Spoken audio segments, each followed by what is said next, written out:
Because it works well enough as it is. We don't really know a ton about what the Starks did with Moat Cailin prior to the Conquest, but we see their general policy following the Conquest is that they man it mostly just during times of war.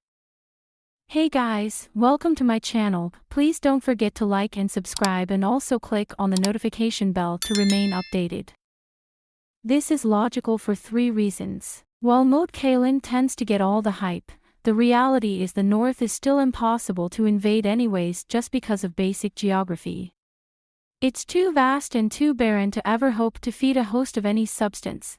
It's pretty damning that Robb was straight up struggling to feed a hastily gathered force at the end of summer after several harvests had come and passed, and thus invasion and conquest are basically impossible. With the way Moat Cailin is situated, you already have the Crannogmen who can give an incoming host absolute hell.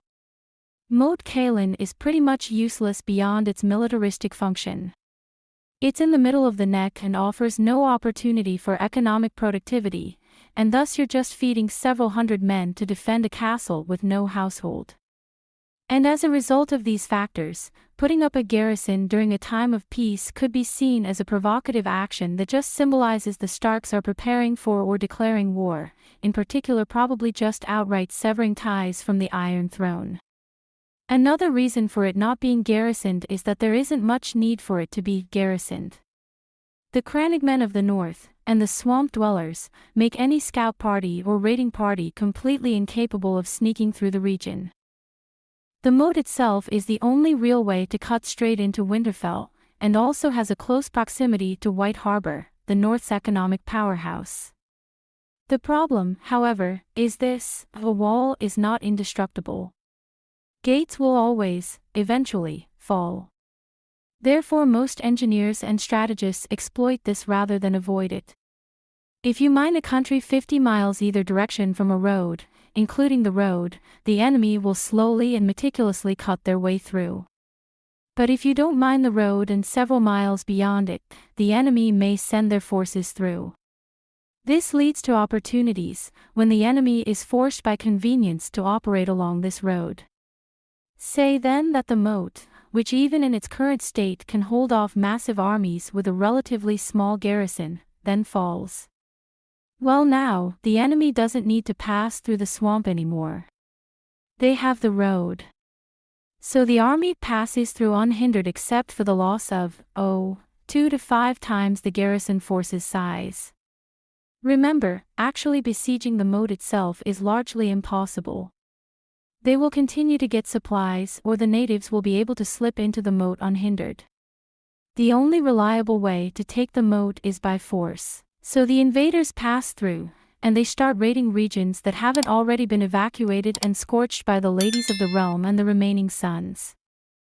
What of the Crannogmen? Well, they never left. How do you feed your army? Plunder. What if there is no plunder? Oh, wagons.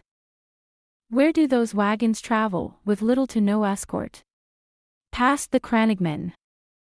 The moat itself is already formidable due to its nature and its positioning. Yet it is also vulnerable, which makes it an objective. Once it is taken, surely the enemy is driven out, right? Wrong.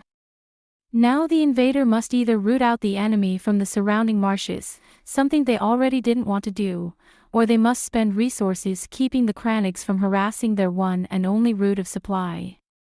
And if the Crannogmen recapture the moat, then you may very well be utterly ruined. Ironically, the larger your army, the worse it is to be trapped in enemy territory with no provisions. The moat serves not merely as a wall, but a bottleneck, a kill zone.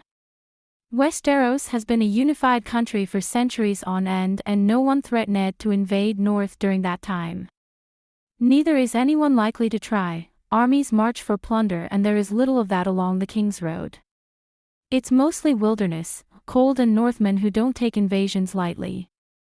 Moat Cailin was used to defend the north in the times of Undul invasions, when first men of the north defended their land against armies that sought to colonize them.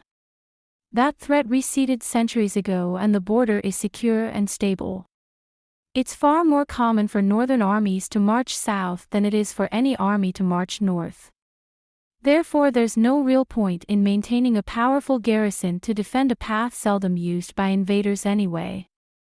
Bloody Gate at the Eyrie is a different story. The fertile valley of Arran opens up right behind the gate, and there's plenty of plunder and wealth to be had just after the gate. Thanks for watching. Please don't forget to like this video and drop comments. And most importantly, don't forget to subscribe and hit the notification bell so you don't miss anything.